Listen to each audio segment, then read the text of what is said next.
All right, section 3.1 and 3.2. We're going to skip some stuff in 3.1, but 3.1, linear approximation, 3.2, L'Hopital's rule. All right, so let's go ahead. For 3.1, every continuous differentiable function looks like a straight line around a point if we zoom in sufficiently close. Okay, so no matter what the curve is, if we get really, really close to the function, if we zoom in, it's going to look like a straight line. All right, and we can approximate that line using a linear or tangent line approximation of the function at a particular value. Okay, and the book's going to give you this formula. Okay, that tangent line approximation is f of x sub 0 plus the derivative at x sub 0 times x minus x sub 0. Essentially, that's the tangent line, which we've already done. Okay, we did that previously. It's very important to make sure you remember it. It's y is equal to the slope, which is the derivative at that point, times x minus x sub 1 plus y sub 1. Okay, so we've just changed some subscripts and we didn't write the derivative out for the slope. But we've done it before, so why memorize a new formula? Okay, if you can memorize this formula, which you already know, we already know how to find the tangent line, but we can use that on the next slide. Once we have that tangent line, okay, we can use that linear approximation to approximate a function at a particular value. Okay, it's pretty close to the original value. So let's look at example 1.1. Y'all excuse me, there's some stuff in front of my video recording, so I'm going to go and take that out, just fast forward till you can't see my face anymore. All right, there we go. Now I can see myself teaching, make sure we're doing the right thing. All right, so find the linear approximation to the cosine function at x sub 0 equals pi over 3, and use it to approximate cosine of 1. All right, so this is one place where it's good. Okay, cosine of 1, I'm not real sure. I can stick in my calculator. That's what a calculator is good for. Does it actually know that? No, it does some kind of approximation. All right, but if I didn't have a scientific calculator or a graphing calculator to do that for me, okay, I can use this tangent line approximation. Or if part of the test you can't use a calculator on, you got to do this. All right, so the first thing we want to do is find that linear approximation, or we can talk about the tangent line.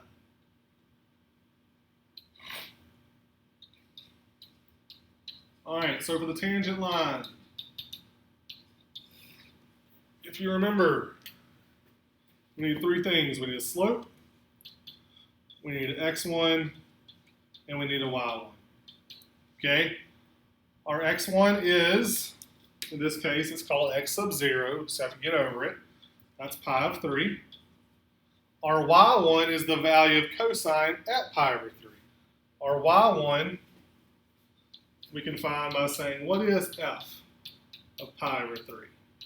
Or in this case, what is the cosine of pi over 3? All right, so again, I know you keep telling yourself you need to go back and memorize those again.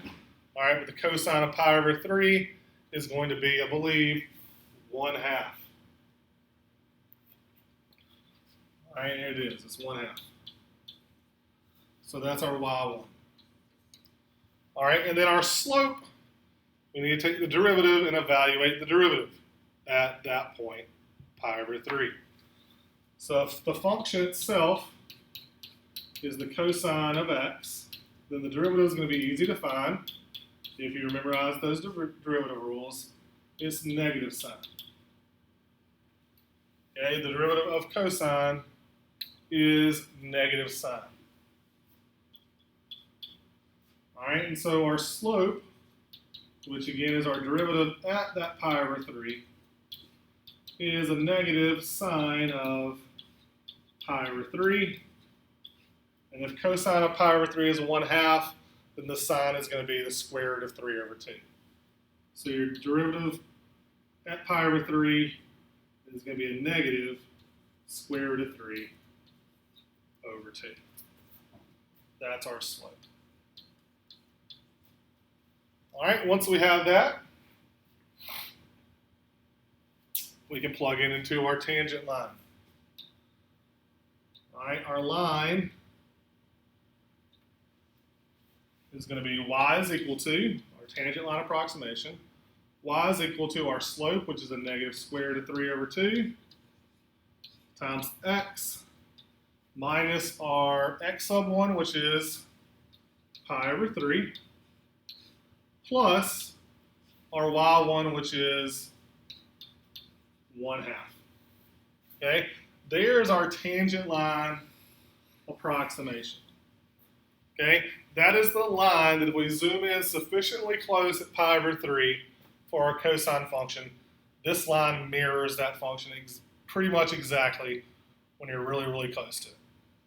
All right, now, how does that answer our question? Approximate the cosine of 1. All right, well, let's think about 1. Okay, our tangent line approximation was approximated at pi over 3. Well, what is pi? Pi is approximately 3.14, correct? So 3.14 divided by 3 is approximately 1. So it's really, really close to 1. All right, so we can estimate what the cosine of 1 is by plugging a 1 in for our x and evaluating the problem.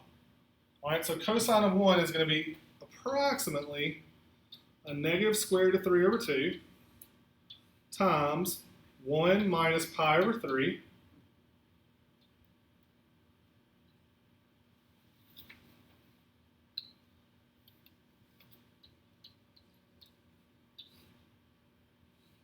plus 1/2. And then we go to our calculator, which we do have to use a calculator to find that, because I doubt any of us know exactly what those values are. So I'll break out the calculator. I'll type that in. We got a negative square root of 3 divided by 2 in parentheses times 1 minus pi divided by 3 plus 1/2. All right, when we do that, we should get approximately, if you go out to 3 decimal places, is approximately 0.541. All right, I got 0.540874278 All right, but that is our approximation to 3 decimal places. Okay, and that's what you do. How good were we? All right, well, let's make sure. Let's go to our calculator and type in cosine of 1. So if we actually put cosine of 1 in there, that gives us 0.5403. Okay, so calculator gives us, of course, calculator, when we type in cosine of 1, gives me 0.540. But it rounds to 0. We're pretty close. Okay? And that's what a tangent line approximation does for you. Gets you pretty close. All right, let's look at example 2. All right, example 2 just finds a linear approximation of this function for x close to 0. All right, so for this one, we're not actually going to do the last part. We're just going to basically find the equation of the tangent line at 0. Okay? So let's do it. To find our tangent line, again, we need 3 things. We need a slope,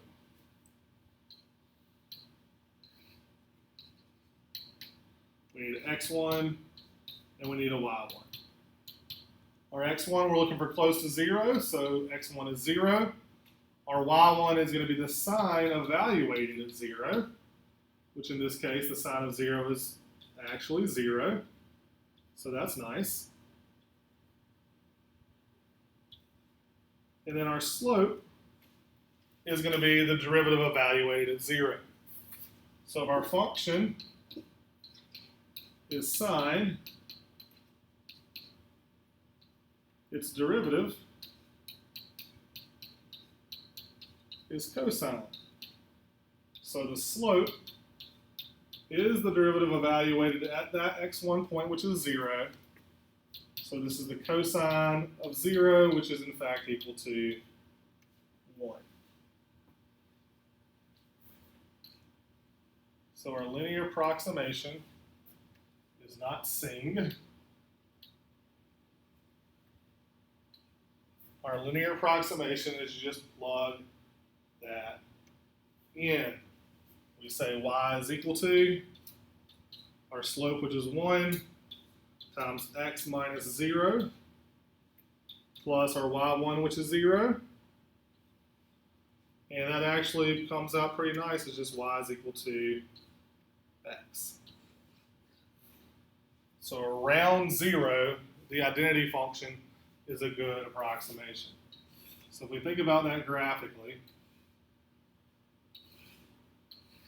all right, this is what sine function looks around 0. It does what? Comes up and then goes down. All right, so that's our sine function. And right around 0, the identity function is a pretty good representation of what the sine function is at 0. All right, so really nothing new here except for calling it something different. It's the tangent line. All right, now how we can use that to figure out some other stuff. Okay, the cube root of 8.02 and the cube root of 8.07 and so on. All right, how can we approximate that using linear approximation? Okay, I know we could just stick it in our calculator, which we would probably do. Okay, but let's, for giggles, let's do it this way. All right, so what we're actually thinking about here is a function. Okay, this is the cube root of x. Okay, cube root of some value, yes? All right, I can rewrite that as x to the 1/3 power. All right, and so if I want to find a tangent line approximation, I need to figure out around what value. So for the first 3, all right, what number do we have that's really close to 8.02, 8.07, and 8.15 that we know the cube root of? It's 8. The cube root of 8 is 2. All right, so we're going to find the tangent line approximation or the linear approximation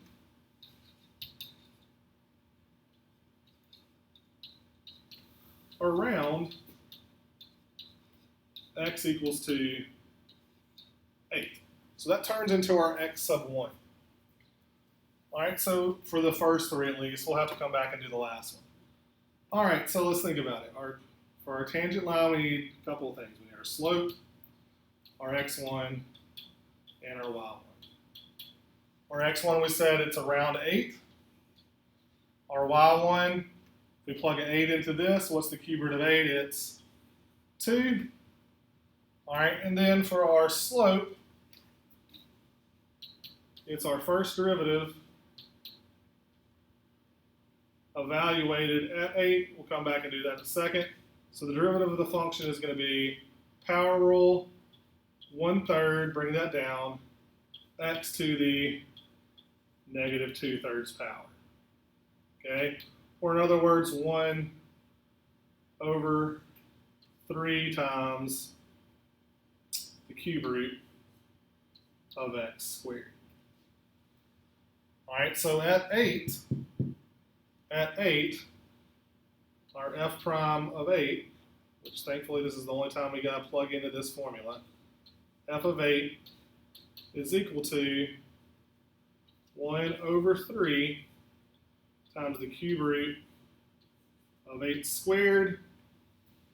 All right, well, 8 squared is 64, and the cube root of 64 is 4. So this turns into 1/3 times 4, or 1/12.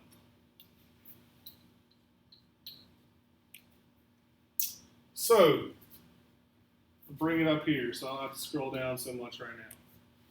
Our tangent line is going to be y is equal to our slope, which is 1/12, times x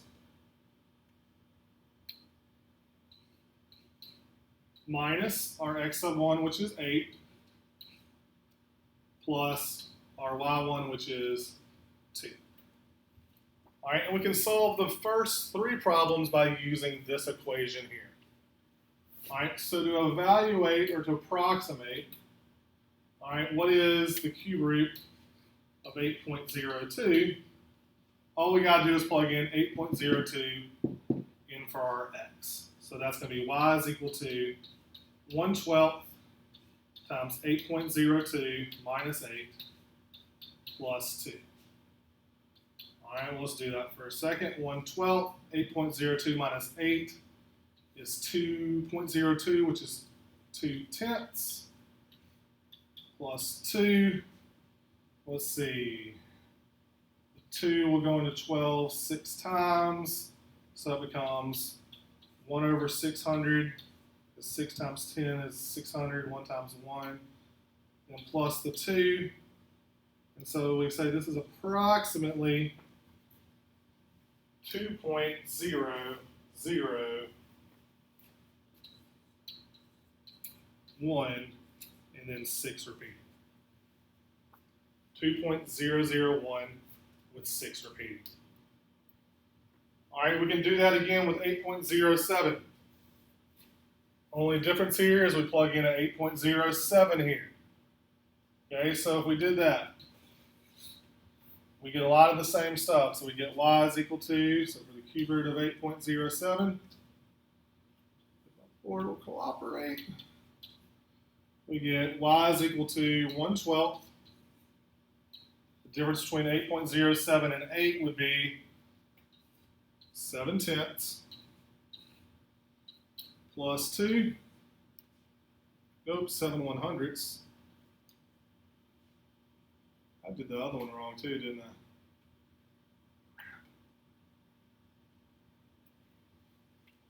2/100. All right, which that does give me 600, not 60 like it was if I had 2/10. All right, my bad. Oh well, get over it. All right, so we go through here. If we multiply that out, that gives me 7/1200 plus 2, which gives me an approximation of 2.0058 with 3 repeating. Approximately 2.0058 with 3 repeating. All right, so make sure you actually get your decimals turned into fractions correctly if you do that, or just use your calculator to figure out what that is. That's fine. I made the mistake. We won't talk about it anymore. All right, we can do the same thing for 8.15, and that answer is approximately 2.0125. If you plug those in our calculator, they're pretty darn close. All right, the only thing we got to change up here is for that last one, the cube root of 25.2. All right, for that one, scroll down here, the cube root of 25.2.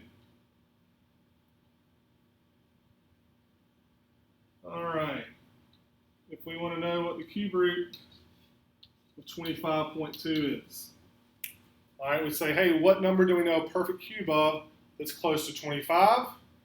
All right, it ends up being 27. Cube root of 27 is 3. So we'll have to figure out another slope. Our x1 is 27. Our y1 is 3. All right, for our slope, we use that same derivative, which we got earlier, was 1/3, or 1/3 times this, what was it, cube root of x squared. I'm going to rewrite it this way this time. And so if we want to know the slope at 27, it'll be 1/3 times the cube root of 27, which is 3, squared, which is 9, so that turns into 1/27, I believe.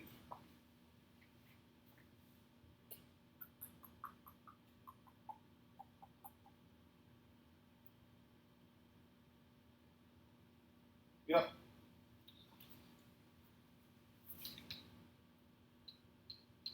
So our tangent line approximation is y is equal to 1/27 times x minus 27 plus 3.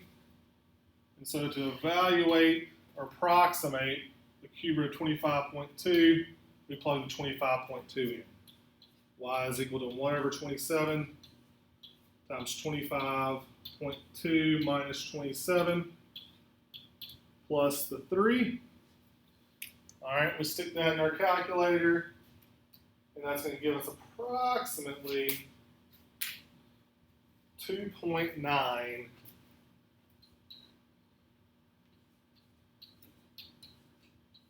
3 repeating. 2.9 with 3 repeating, which is pretty close to the actual value, 2.932. All right, you'll see a problem like that on homework. I wouldn't get too hung up on that. All right, the last thing we got to talk about was linear approximation.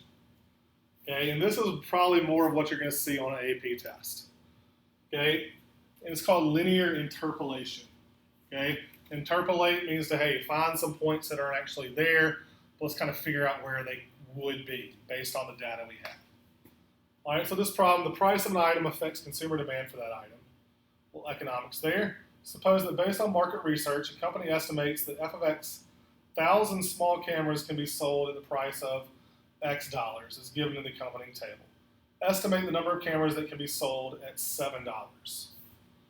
All right, so our chart here says that, hey, if I sell it at $6, I'm going to sell 84,000. If I sell at $10, I'm going to sell 60,000. If I sell it at $14, it's going to give me, I can sell 32,000. Okay, that's what the research said, so we're not going to overthink the research. All right, so we want to figure out how much can we sell the thing for, or how many cameras can we sell for $7 a piece? All right, so we're going to do this linear approximation, this linear interpolation. All right, first off, we say $7. Where is $7? Okay, $7 is somewhere here in between what? 6 and 10. All right, so when we find our function here is y is equal to m times x minus x1 plus y1. All right, what point are we closest to? What is 7 closest to? Is it closer to 6 or is it closer to 10? And it's closer to 6. Okay, so our x1 is going to be 6 and our y1 is going to be 10. Nope, going to be 84. 84 because 6 goes to 84, Mr. Wilbanks. All right, so you could actually do the other one, it really wouldn't matter. Now the weird part here is what is our slope. If we had a function, we could find the first derivative, but we don't have a function. So if there's only a way to figure out slope based on these pieces of data right here, well, we can do that because we got y2 minus y1 over x2 minus x1. So our slope there is going to be y2, which would be 60, minus our y1, which is going to be 84, over 10 minus 6. So 60 minus 84 is a negative 24. 10 minus 6 is 4. So our slope here is going to be a negative 6. All right? Our slope is negative 6. So our tangent line approximation, basically is the line that goes through 6 and 10, is going to be y is equal to a negative 6 for our slope times x minus our x1, which was 6, plus our y1, which was 84. And so to approximate what we're going to do at 7, we just plug 7 in. Okay? All it is find the tangent line, something close to the 7, and then plug the 7 in. So y is equal to negative 6 times 7 minus 6 plus 84. That gives me 7 minus 6 is 1, so negative 6 plus 84, which gives us approximation of 76,000 cameras can be sold at $7. Okay? And you'll see problems like that on an AP test, I guarantee it. All right? All right, questions on that, you can leave them in the comments, and I'm going to do the next video for L'Hopital's rule.